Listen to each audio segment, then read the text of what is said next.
오늘 우리 시대는 그 두려움이 많은 시대입니다. 세상이 너무 급변하다가 보니까 막 적응을 할 수가 없습니다. 그리고 이제 뭐 일하는 그 일자리들이 자꾸 이제 뭐 인공지능이니 뭐 로봇이니 이런 것들과 막 대치되는 게 막 눈에 막 지금 보이고 있는 거 아닙니까? 이제 식당에 좀 연세가 있는 분들은 잘 못 가신대요. 이 주문도 막 기계로 하고 막 이러니까 막 정신을 차릴 수가 없습니다. 그래서 이제 환경이 너무 빨리 변하고 상황이 너무 빨리 변하다 보니까 그 마음에 이 두려움이 참 많습니다. 목회자인 저도요, 제 안에서 싸우는 가장 무서운 적은 두려움입니다. 이제 어떤 분들이 막 이렇게 말씀하시잖아요. 누가 이제 목사님 오늘 말씀 참 좋았습니다. 그러면 옆에 있는 분이 그런 말 하지 마. 우리 목사님 교만해져. 그런 이야기 하는데요. 그분이 하나는 알고 둘은 모르세요. 우리 시대 목회자들은 교만해지는 것보다 더 무서운 게 위축되는 겁니다. 늘 마음에 두려움이 있고 내가 지금 목회를 제대로 잘하고 있나? 이런 마음을 갖고 저도 마찬가지입니다. 저도 늘 저의 21년의 분당 우리교회 목회는 두려움과의 싸움이었습니다. 일만서도 봐서 운동을 선언해놓고 하나님 말씀에 순종한다고 했지만 아무리 생각해도 이게 뭐 될 것 같지도 않고 많은 분들이 이제 되지도 않는 것 가지고 저런 식으로 쇼한다고 막 비난을 하고 그러니까 매일의 삶이 두려움이었습니다. 이게 뭐 30교회로 나누는 이 아이디어는 하나님이 거의 끝부분에 주셨고요. 아무리 생각해도 이거 뭐 2개로 나누면 뭐 10,000명 어디다가 10,000명이 모이는 공간을 할 거며 4개로 나눈다 해도 어디다가 5,000명씩 모이는 교회를 3개를 할 거며 아무리 생각해도 이게 불가능해 보이니까 그래서 제가 새벽을 깨우지 않을 수 없는 겁니다. 너무 두려우니까 매 새벽마다 하나님 의지합니다. 은혜 주시기 원합니다. 그런 마음을 가졌거든요. 여러분들도 우리 내면에 있는 두려움과의 싸움, 이게 굉장히 중요합니다. 이런 점에서 저는 시편 56편의 그 말씀이 참 굉장히 저에게 의미를 가져다 주는데요. 시편 56편은 다윗이 큰 위기 속에 있을 때 쓴 시입니다. 그래서 이 성경을 보면은 그 시편 56편에 대하여 그 배경은 이렇게 설명해 놓았습니다. 다윗이 가드에서 블레셋 사람에게 잡힌 때에, 적에게 지금 적지에 들어가서 잡혀있는 그런 상황에서 쓴 시라고 그렇게 설명을 하고 있으니까 그 상황이 얼마나 심각하겠냐고요. 그래서 이제 이 시편 56편 2절에 보면 참 비장합니다. 내 원수가 종일 나를 삼키려 하며 나를 교만하게 치는 자들이 많사오니, 어떤 상황인지 아시겠죠? 두려움 그 자체예요. 이런 상황에서 다윗이 우리에게 보여주시는 모범이 뭐냐 하면은요, 그 두려움이 엄습하는 그 상황을 방치하지 않는 다윗입니다. 3절을 보십시오. 내가 두려워하는 날에는 내가 주를 의지하리이다. 우리도 이 말씀을 많이 묵상했지 않습니까? 직장 문제, 자녀 문제, 또 부부간의 문제, 경제적인 문제, 건강의 문제, 너무나 많은 두려움이 엄습하는 이 시대에 그걸 방치해 놓지 않고 내가 두려워하는 날에는 내가 주를 의지하리이다. 또 4절에서 내가 하나님을 의지하고 그 말씀을 찬송하올지라. 내가 하나님을 의지하였은즉 두려워하지 아니하리니 혈육을 가진 사람이 내게 어찌하리이까. 그래서 여러분, 여기서 우리가 알게 되는 게 하나 있는데요, 이 내면의 두려움의 문제는 하나님을 의지하는 문제라는 겁니다. 내가 하나님을 의지해야 되는데 두려움이 엄습하면 그 두려움이 영적인 문제를 마비시켜 버리기 때문에, 그래서 항상 이 문제를 가지고 우리가 싸워야 된다, 바로 이 내용이거든요. 오늘 본문에서 우리가 살펴볼 내용도 바로 그런 내용입니다. 지난주에 우리가 살펴보았지만 아브라함은 자기 아내를 누이로 속이는 짓을 저질렀고요. 이것도 이제 처음 있는 일이 아니고 그 처음에 부르심을 받아 있던 그런 그 초신자 때, 지금으로 치면 그때부터 그렇게 아내를 누이로 속이더니 25년의 세월이 지난 지금까지도 엇비슷한 상황만 주어지면은 이런 짓을 하는, 이게 바로 아브라함이었다. 그리고 그런 거짓이 부작용을 가져와서 하나님 믿지 않는 그랄 왕 아비멜렉에게 꾸지람을 듣는 비참한 자리에 아브라함이 빠지게 되었다. 이런 내용을 우리가 살펴봤는데요. 오늘은 여기다가 덧붙여서 그럼 아브라함은 어쩌다가 그런 비참하고 초라한 자리에 빠지게 되었는가, 이걸 좀 살펴보려고 하는데, 바로 이제 그 내용에 대해서 아브라함 자기 스스로가 고백을 합니다. 왜 이런 거짓말을 하는 자리에 빠졌냐 보니까요, 오늘 본문 창세기 20장 11절입니다. 아브라함이 이르되 이곳에서는 하나님을 두려워함이 없으니 내 아내로 말미암아 사람들이 나를 죽일까 생각하였으며. 그러고 보니까요, 지금 낯선 곳으로 가서 낯선 환경 속에서 아브라함이 가지고 있던 두려움, 그 두려움이 이런 거짓말을 하게 만들고 이게 수치의 자리로 빠지게 만든 요인이었다, 바로 그 내용이거든요. 조금 전에도 말씀을 드렸습니다만 우리 모두가 다 이런 위험에 노출되어 있는 겁니다. 너무너무 우리 내면에 두려움이 많으니까 그게 우리 생각을 경직되게 만들고, 그것이 바로 하나님을 의지하는 태도를 약화시키니까 내가 뭐 이 문제 한번 풀어봐야 되겠다 그러다가 이런 자리에 빠져버렸거든요. 그래서 이걸 제가 정리해 보니까 아브라함 내면에 있는 두려움이 가져다주는 부작용이 두 가지가 있더라고요. 하나는 그게 뭐냐, 대인관계에 어려움을 주는 겁니다.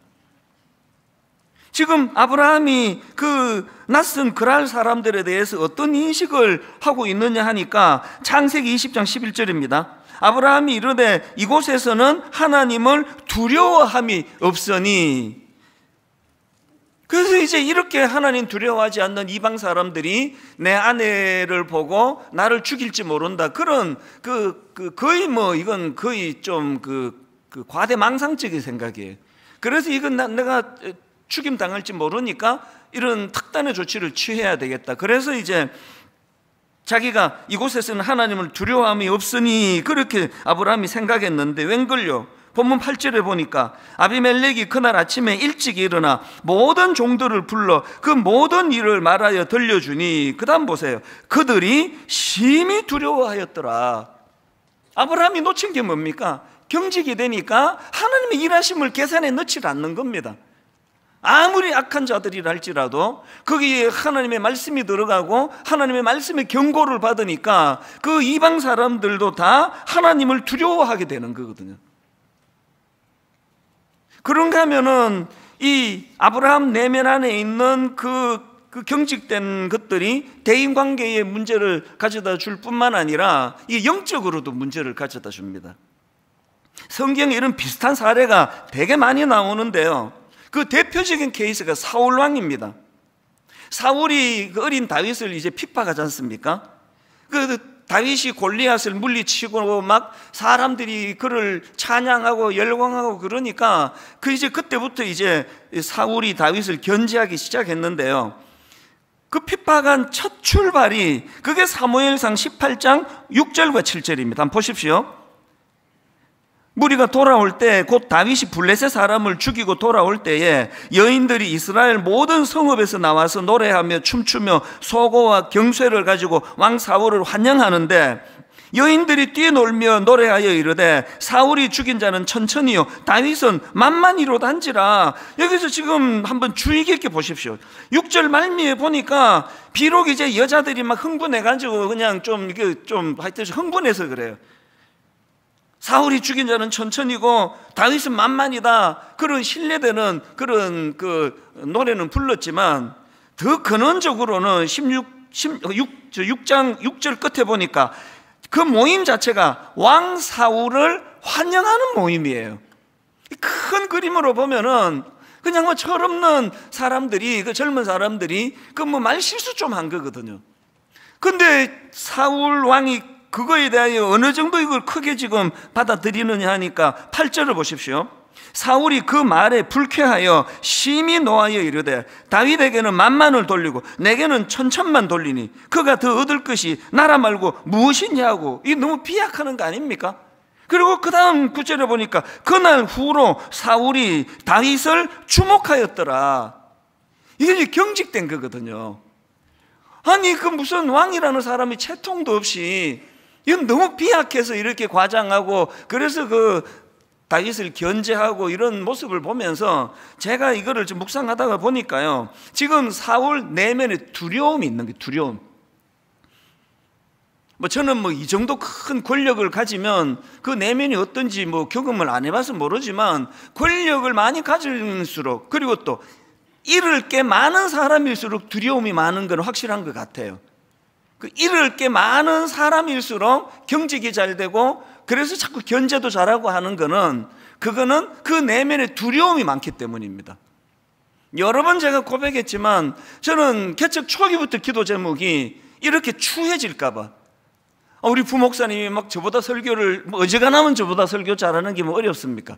그럼 누가 수요 예배에 막 성도들이 막, 와, 목사님 설교 잘한다 잘한다 그러면 이제 그 다음 주부터 설교자 명단에 그 사람 이름이 없어지고, 뭐 이렇게 살면은 그 얼마나 제가 피곤하겠냐고요. 제가 그 얼마나 피곤하겠냐고요.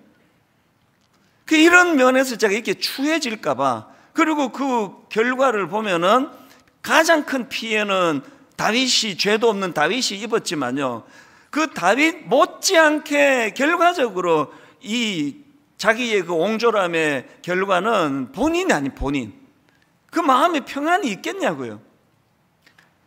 그 근원적으로 이걸 들어가 보면 이 사람 안에, 이 사울 안에 새로운 사람들에게 주목을 받는 다윗에 대한 두려움 때문이에요. 요셉의 형제들도 마찬가지 아닙니까? 왜 그 동생을 웅덩이에 가둬 죽이려고 그러고, 왜 애굽에 막 인신매매하고 그럽니까? 두려움 때문이에요. 아버지가 이 요셉을 너무 사랑하기 때문에 그거에 대하여 이제 내 아버지 사랑을 다 빼앗아가는 존재로 그 마음이 두려움이 있는 거예요. 이놈이 이게 평생 내 발목을 잡을 것이라고. 그래서 그 요셉을 인신매매해가지고 팔아버리니까, 아버지 눈에서 없어지니까 그 사랑을 자기들이 다 이제 독차지하게 되던가요? 아버지가 폐인이 돼버렸잖아요. 이 전부 다 이게 두려움에서 나오는 겁니다. 우리가 하나님 앞에 간절히 기도해야 돼요. 하나님, 제 안에 두려움이 이렇게 인간관계에 발목을 잡는 일을 하지 않도록. 세상에서 가장 축복해 줘야 되는 게 담임 목사가 부목사 아닙니까? 세상에 가장 존경하고 사랑하고 가까이 갈수록, 제가 옥하는 목사님을 너무너무 존경하게 되는 건 가까이 갈수록 더 존경이 되더라고요. 근데 이런데 두려움이 들어와 버리면 얼마나 거기에 사단이 놀이터를 삼느냐는 거죠. 이게 이제 아브라함 안에 있는 두려움이 가진 대인관계에 부작용을 가져다 준 거고요. 그런가 하면 두 번째로 아브라함이 갖고 있는 두려움이 맞는 부작용이, 이게 대인관계뿐 아니라 영적인 문제에도 악영향을 미치는 거거든요. 집에 가셔서 오늘 본문 창세기 20장 한번 쭉 읽어보세요. 아브라함이 하나님을 안 찾아요. 그 정도로 두렵고 막 목숨에 위협이 느껴지고 하면, 평상시 아브라함 같으면 막 하나님께 매달려 막 절박하게 도움을 구했을 거예요. 그런데 그 내면에 두려움이 자리 잡으니까 영적으로 문제를 가져다 주는 거죠. 많이 겪어보셨을 거예요. 마음에 두려움이 몰려오면 기도 안 나옵니다. 기도하는데도 그냥 막 헛소리예요. 막 기도하는데 그 두려운 어떤 대상이 머리를 떠나지 않는 거, 많이 경험해 보셨을 것입니다. 지금 아브라함이 영적으로 어려움을 지금 겪고 있는 거거든요. 나중에 다 풀리고 참 이제 아브라함답게 그 그랄 왕을 축복해주고 이런 일이 있었다고 말씀드렸잖아요. 구약에 나오는 열 정탐꾼도 똑같습니다. 이제 가나안으로 진입하기 직전에 지도자인 모세가 12명의 간첩을, 그 정탐꾼을 이제 현지를 보내가지고 40일 동안 샅샅이 이제 그것을 정보를 캐내오라 그랬는데요. 아니, 똑같은 데를 보고 왔는데 12명 중에 10명은 절망적인 보고를 했잖아요. 우리 죽었다는 거예요. 못 이긴다는 거예요. 그들은 거인이고 무기가 대단하고 그냥 우리는 메뚜기같이 초라하더라. 메뚜기같이. 울고 불고 그 보고를 받은 백성들 전부가 다 두려움이 이게 전이가 돼가지고 그렇게 절망에 빠졌을 때 딱 두 사람, 여호수아와 갈렙은 전혀 다른 보고를 하잖아요. 왜 그러냐? 그 땅은 하나님이 우리에게 주신, 그들은 우리 밥이라고. 아니, 이거 똑같은 데를 보고 왔는데 어떻게 이렇게 다른 보고를 하게 됐나? 제가 이 구절을 잘 분석을 하다가 보니까요, 민수기 14장 9절에서 여호수아와 갈렙이 우리는 그들을 이길 수밖에 없다라고 말하는 그 과정에서 두 가지 두드러지는 걸 제가 발견했습니다. 왜 10명의 그 정탐꾼들은 그렇게 절망적인 보고를 하게 됐냐 하니까요. 자, 먼저 액센트를 제가 좀 주었는데 한번 보십시오. 민수기 14장 9절입니다. 다만 여호와를 거역하지 말라. 또 그 땅 백성을 어떻게 하라고요? 어떻게 하지 말라고요? 두려워하지 말래요. 또 그 다음 보세요. 그들은 우리의 먹이라. 그들의 보호자는 그들에게서 떠났고 여호와는 우리와 함께 하시느니라. 그 다음 보세요. 그들을 두려워하지 말라. 두 번에 걸쳐서 지금 강조하는 게 뭡니까? 10명의 정탐꾼 안에 눈으로 보이는 상황 때문에 두려움이 엄습해 버린 거예요. 두려움이 그 마음 안에 꽉 차지하고 있으니까 부작용이 뭡니까? 제가 액센트를 달리해서 구절을 다시 한번 올려드리다 한번 보십시오. 다만 여호와를 거역하지 말라. 또 그 땅 백성을 두려워하지 말라. 그들은 우리의 먹이라. 그들의 보호자는 그들에게서 떠났고 여호와는 우리와 함께 하시느니라. 두려움이 없는 요수아와 갈렙은 그들을 두려워하지 않았고, 그들을 두려워하지 않으니까 여호와가 자기와 함께 하는 게 보이는 거예요. 여호와가 함께 하니까 덩치가 크면 그들 우리 밥이라. 그 밥이 큰 거 좋잖아요. 그 왜 추가 공깃밥 그런 거 하시느냐고. 양이 많으면 좋잖아요. 청소년들한테 이렇게 하면 빵빵 터지는데요. 그 어른들한테 하면 아이 뭐야. 그런데 사실 괜히 했나? 이 원리 잊으시면 안 됩니다. 열 정탐꾼이 두려움이 들어왔어요. 그들을 두려워하지 말라. 무슨 뜻입니까? 현실적으로 그들을 두려워하는 거예요. 그들의 무기, 현실적으로 그들은 그 안악자손, 키가 뭐 엄청 큰 거인들이거든요.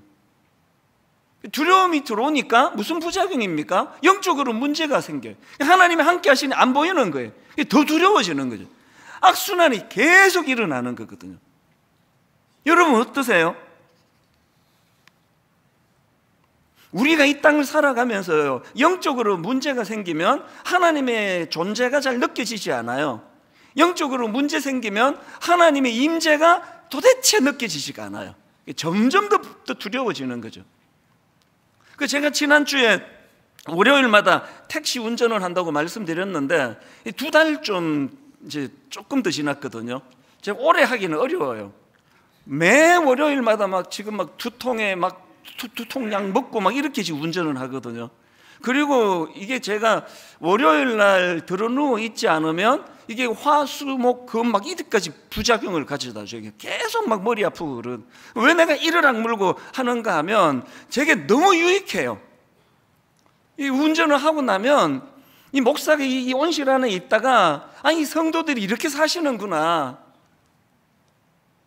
최근에도요, 점심시간 바로 직전으로 제가 기억을 하는데요, 그 중학교 여학생이 혼자 이제 택시를 탔는데, 요즘에는 이제 이 콜로 다 하기 때문에요, 이제 지불도 다 하고 그래서 이제 출발지와 목적지가 거기 다 뜨거든요. 보니까 목적지가 학교예요, 중학교예요. 근데 얘가 혼자 탔더라고요. 보니까 엄마가 이제 이거를 다 카드로 결제를 다 한 겁니다. 얘가 타고 한 2, 3분 있으니까 그 엄마한테 전화가 오더라고요. 택시가 좋은 게요, 밀폐가 돼서 그 상대방 소리가 다 들려요. 근데 엿들으려고 하는 것도 아닌데 다 들려요. 그 엄마가 이렇게 말하더라고요. 어디야? 택시 탔어? 얘가 다 죽어가는 목소리로요. 그걸 끊었어요. 또 한 2, 3분 지나고 나니까 이번에는 아빠가 전화를 했어요. 이 아빠는 또 소리가 크기 때문에 너무나 선명하게 들렸습니다. 아빠가 이렇게 말하더라고요. 얘가 지금 뭔 일인지는 몰라도요, 학교를 지금 벌써 이게 점심때가 다 돼 가는데 혼자 탄 것도 그렇고 아빠의 대화가 되게 심각한 거예요.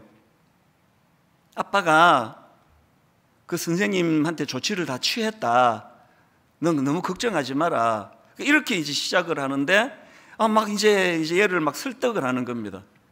너 학교 가면 선생님한테 무조건 빌어라. 무조건 잘못했다고 빌어라. 그래서 제가 이제 추측은 되잖아요. 어떤 일인가, 뭔가 좀 일이 좀 있었구나 그러는데, 그렇게 이제 아빠가 막 권면하다가 이 딸을 향한 아버지의 두 마디 말이 운전하는데 울컥했습니다.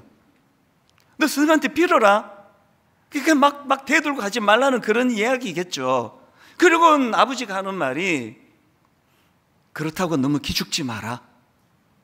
아버지 마음이 확 와닿는 거 아닙니까? 빌어야 될 상황이지만 이게 그 부모의 마음 아닙니까? 너무 기죽지 마라. 그 다음 말이 정말 울컥하게 만든 거예요.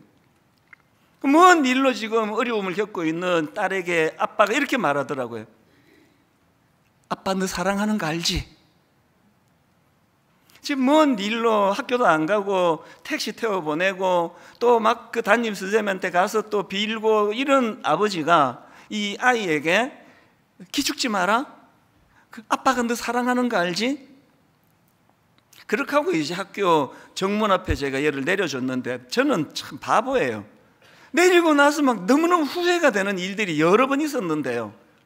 아니 얘 내리기 전에 내가 그래도 청소년사에 간 사람인데 명함이라도 하나 주든지 뭐 이런 거 안 하더라도 내리기 전에 내가 들어보니까 넌 참 행복하다. 이런 아빠 이런 엄마 너 만났으니 너 아무 걱정 안 해도 된다. 너 걱정 없다. 이 말을 내가 해줬어야 되는데 너무 후회가 되는 거예요. 그 아버지가 이 아이의 보호자로서 참 바르게 키우고 싶어서 옳은 공의에 대하여 늘 가르치지만 또 한편으로는 기죽을까 봐. 너 기죽지 마라. 아빠가 너 사랑하는 거 알지?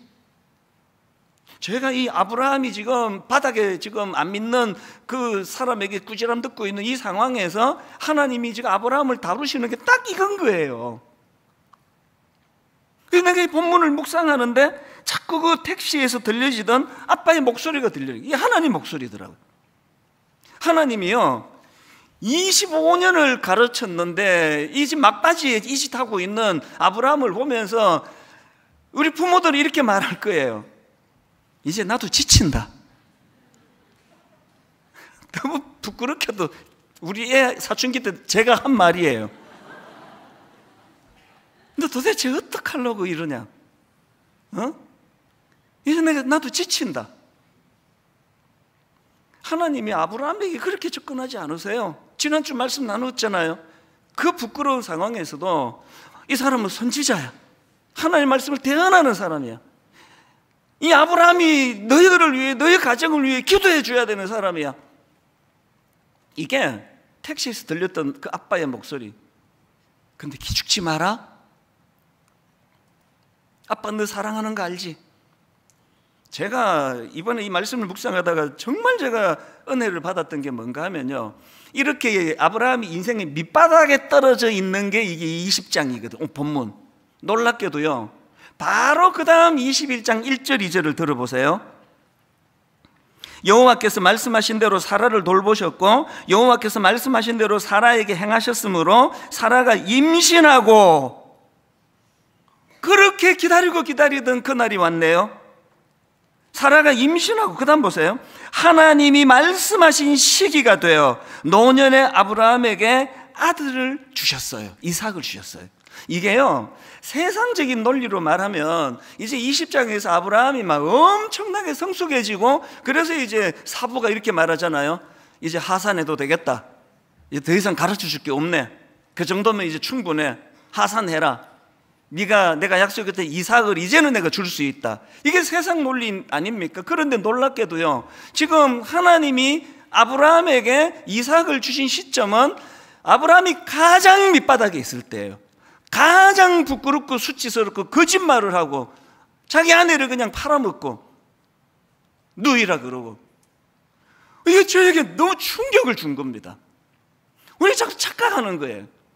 우린 자꾸 막 내가 완벽해지는 거, 내가 그냥 흠도 없는 거, 자꾸 이제 예수 오래 믿으면 자꾸 지적을 잘해요. 지적을. 근데 왜 그러냐 도대체? 그 집사가 그러면 돼? 우리가 완전 착각하는 거예요. 하나님은요 그런 행위로 우리를 평가하지 않으세요. 그 절망적인 순간에도 아빠가 너 사랑하는 거 알지? 기죽지 마. 그래서 우리는요 우리 신앙생활의 성숙의 끝은요 그래서 내가 완벽한 어떤 사람이 돼서 흠도 티도 없는 게 아니라 우리가 깨닫는 가장 중요한 한 가지는 주님 의지하지 않으면 안 되는 게 나구나. 그래서 저는 이 설교를 준비하면서 찬송가 543장이 계속 되뇌어지는 겁니다. 어려운 일 당할 때 나의 믿음 적으나 의지하는 내 주를 더욱 의지합니다. 우리 후렴은 같이 한번 불러보시겠습니까? 세월 지나갈수록 의지할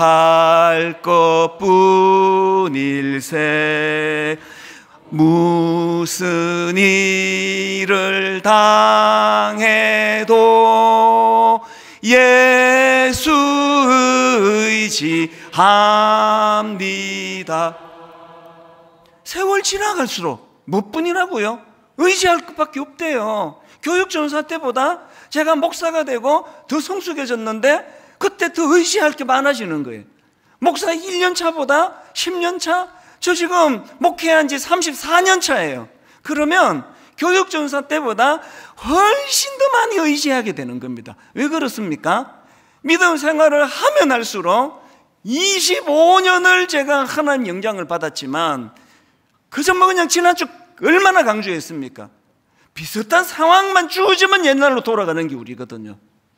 나는 날마다 죽노라. 왜 날마다 죽습니까? 매일 깨니까 죽는 거죠.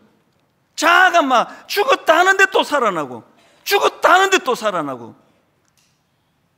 그래서 세월 지나갈수록 의지할 것뿐이 있어요.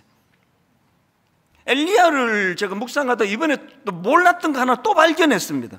아니 성경을 뭐로 읽는지 모르겠습니다. 이번에 보니까요, 엘리야가 이제 그 로뎀 나무에 앉아가지고 죽고 싶다고, 이게 우울증이잖아요. 그냥 죽고 싶다고. 왜 그렇게 죽고 싶냐 그랬더니 엘리야가 그 이유를 이렇게 말합니다. 열왕기상 19장 10절. 그가 대답하되 내가 만군의 하나님 여호와께 열심히 유별하오니 이는 이스라엘 자손이 주의 언약을 버리고 주의 제단을 헐며 칼로 주의 선지자들을 죽였음이오며 오직 나만 남았거늘이에요. 왜 그렇게 우울해졌냐고요? 자기만 남았다는 거예요. 이번에 내가 새로 발견한 게 깜짝 놀란 게 뭐냐 하면은요, 지금 이때만 절망한 게 아니고요, 자, 그 다음 지금 엘리야가 갈멜산에서 바알과 아세라 선지자 850명을 상대로 싸우던 그때도 같은 고백을 합니다. 자, 그게 바로 열왕기상 18장 21절 22절입니다. 엘리야가 모든 백성에게 가까이 나아가 이르되 너희가 어느 때까지 둘 사이에서 머뭇머뭇하려느냐. 당당하게 엘리야가 백성들을 지금 촉구하고 있습니다.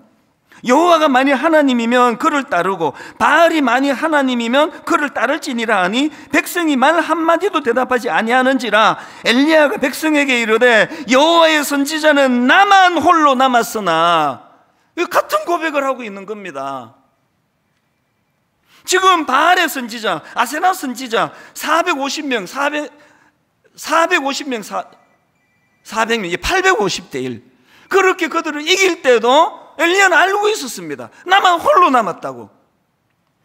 똑같은 그 상황을 알고 있었는데 왜 로뎀나무 밑에서는 죽고 싶습니다라는 절망으로 가져가고 왜 바알과 아세라 선지자와 싸울 때는 조금도 기죽지 않고 그 850명과 싸웠느냐? 왜 그러냐고요? 850명과 싸울 때는 엘리야 내면에 하나님의 능력을 믿었거든요. 하나님은 일하시는 하나님이라는 걸. 그래서 막 그들을 조롱하면서 그렇게 일했는데 로뎀나무 밑에서는 똑같은 상황을 자각했지만 두려움이 자리를 잡은 거 아닙니까? 하나님이 역사를 안 하시는 거죠. 의지하지도 않아요. 죽고 싶다. 이게 지금 창조주 하나님 앞에서 할 말입니까 이게? 여러분 어느 쪽이에요? 나만 홀로 남은 거 이게 뭐 처음 알았습니까? 뭐 언제는 여러분 같이 뭐 850명과 같이 했습니까? 인생 혼자예요. 이렇게 큰 교회 담임 목사 이찬수 목사가요, 새벽에 일어나면 엄습하는 게 외로움이에요. 다 잠든 그 시간에 혼자 깨 있으면 말로도 할 수 없이 외로워요. 누구와 내 이 아픈 마음을 나누겠냐고요. 아내하고 나누자니 너무 과하게 걱정하는 것 같고, 젊은 교역자들은 안 그래도 자기들도 지금 힘들어 죽겠는데 나까지 거기다가 근심을 얹을까 봐 교회에 아무 일도 없는 것처럼 그렇게 살아가지만, 사실은 두려움의 문제가 저를 얼마나 많이 힘들게 하는지 몰라요. 그러나 엘리야가 하나님의 임재를 경험하고 하나님의 능력을 확신하고 그렇게 힘있게 할 때는 혼자 있는 게 자기를 무기력하게 만들지 않는 거거든요. 왜 이렇게 자꾸 무기력해지시느냐고요. 왜 맨날 그 로뎀 나무만 찾아다니시느냐고요. 두려움과 싸우셔야 돼요. 최근에 제가 몰입이라는 책을 쓴 황농문 교수라는 분의 강의를 듣다 보니까 이분이 이제 이런 말을 인용하더라고요. 사람들의 습관은 내리막인데 성취하고자 하는 건 오르막이다. 이게 무슨 뜻인가 하면 이 상징이에요. 그래서 사람은 본능은 편하게 지내는 거죠. 이게 내리막이 쉽잖아요. 그래서 이 본능은 내리막을 원하는데, 편한 길을 원하는데, 성취하고자 하는 본능은 오르막이래요. 그래서 이분이 주장하는 게요, 성공하는 사람들은 다 도전한대요. 성공하는 사람은 다 힘든 오르막을 택한대. 그러면서 이제 등산을 가지고 설명하더라고요. 등산 한번 다녀오면 막 땀이 범벅이 되고 막 숨이 턱까지 차고, 그래서 어지간하면 등산 안 하시잖아요. 근데 지금도 여기 지금 산 가면 막 산마다 다 오르는 거예요. 저도 옛날에 한때 등산에 빠져 있을 때 도봉산 또 그 옆에 있는 북한산 막 지방까지 내려가면서 산을 좋아했거든요. 이 교수님이 이렇게 말하는 게, 이 본능은 편한 걸 원하는데, 내리막을 원하는데, 왜 등산하는 사람은 그 힘든 오르막을 원하느냐? 그들에게 기억이 있기 때문이래요. 그렇게 고생하는 이 과정을 통해 오르막, 숨이 턱까지 찬 오르막을 하고 정상에 올랐을 때 갑자기 도봉산도 기억이 나거든요. 서울이 확 트여지고 시원한 바람이 불어오는데 그 성취감이 이게 잊혀지지가 않아요. 이 교수님 하는 말이, 여러분, 우리 뇌는요 날마다 저울질한대. 우리 뇌는 요 정도 내가 수고하고 어느 정도 열매가 있는지, 그래서 뭐가 플러스냐 마이너스냐, 그래서 등산하는데 고생만 직사게 하고 좋은 것도 없더라, 그 다음부터 뇌가 절대 못 가게 해요. 등산 가지 마, 안 가잖아요. 그런데 등산을 가서 그 즐거움을 경험한 그 사람들은 그 기억 때문에, 성취감 때문에 뇌가 자꾸 가라는 거예요. 저도요 월요일마다 산을 찾아다녔던 적이 있거든요. 제가 이 강의를 들으면서 이게 영적으로도 똑같네. 오늘 우리가 하나님 앞에서, 아브라함이 두려움이 엄습하니까 놓쳐버린 게 그거거든요. 아브라함이 뭘 자꾸 찾아야 됩니까? 두려움이 엄습했을 때 내가 그걸 방치하지 않고 하나님께 은혜를 구하고 매달렸을 때 하나님이 어떻게 은혜를 주셨는가에 대한 작은 성취감이 자꾸 우리 내가 경험을 해야 되는 거죠. 이 신앙의 성장입니다. 대표적인 인물이 바로 다윗 아닙니까? 골리앗이 지금 길길이 날뛸 때 막 왕부터 모든 사람이 두려워 부들부들 떨 때 그 어린 다윗이 골리앗에게 도전장을 던져요. 이게 어떻게 가능했느냐? 그게 바로 아까 그 교수님이 말씀하시는 과거의 경험 때문이에요. 자, 사무엘상 17장 34절입니다.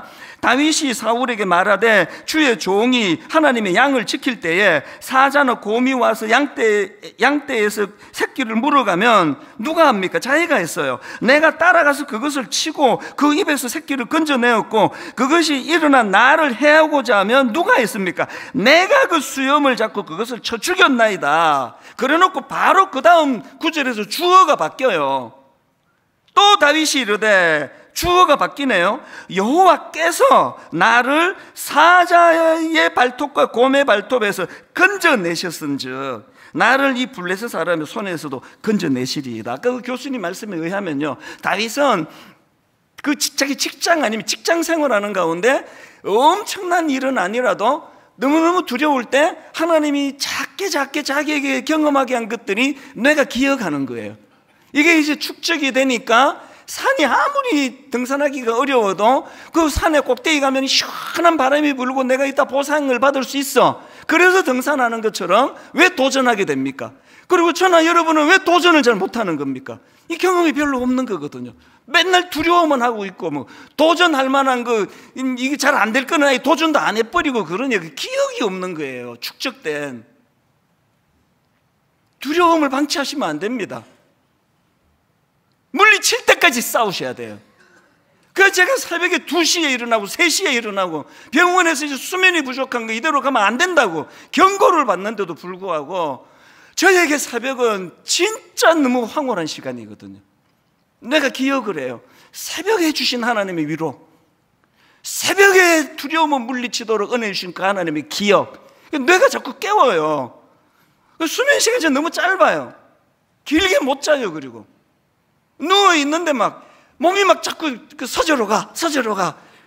누워있는데 그냥 못 견디게 만들어요. 그래서 내가 떡 중에 제일 좋아하는 떡이 벌떡이라 그러잖아요.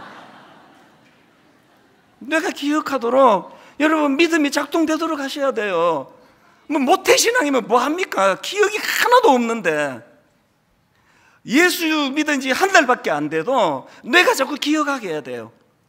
분명히 두려움이 나를 엄습했는데 주님 이름으로 도전할 때 어떻게 이 두려움을 물리쳐 주셨는지를 직장 생활에서 자꾸 작게 경험하면 등산하는 사람과 같이 뇌가 기억을 해요. 뇌는 인풋 아웃풋에 계속 저울질한대요.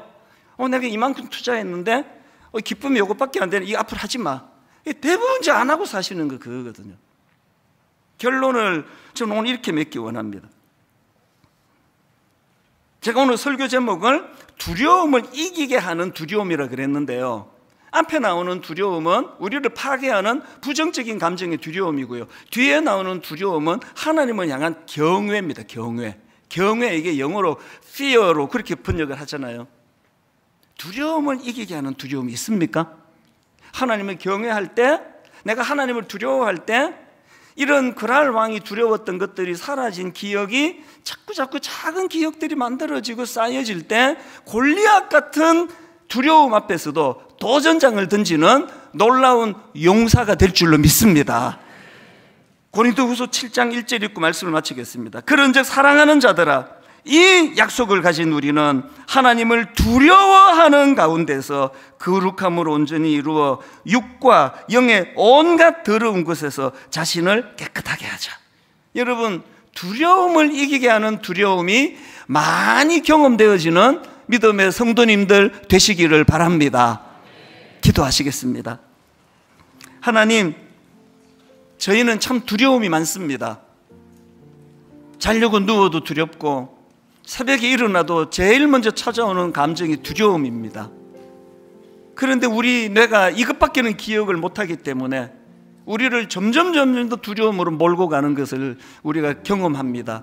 이제는 하나님, 두려움이 엄습할 때 그것을 물려쳐 주시는 하나님을 향한 두려움, 경외가 얼마나 놀라운가를 우리 뇌가 경험할 수 있도록 한번 조금씩 도전하면서 하나님을 두려워하는 저희들이 되게 하여 주시옵소서. 이제 하나님, 성찬식을 거행하려고 합니다. 주님의 십자가가 이렇게 죽지 마라. 아빠가 너 얼마나 사랑하는지 알지? 그 어린 방황하는 중학생 딸을 놓고 그 수화기 너머로 들려지던 아버지의 그 간절한 목소리가, 이것이 우리 하나님의 마음, 그것을 녹여서 만든 게 십자가라는 사실을 자각하고 깨닫는 성찬식이 되게 하여 주시옵소서. 시종일관 인도해 주시기 원하옵고 예수님 이름으로 기도드립니다. 아멘.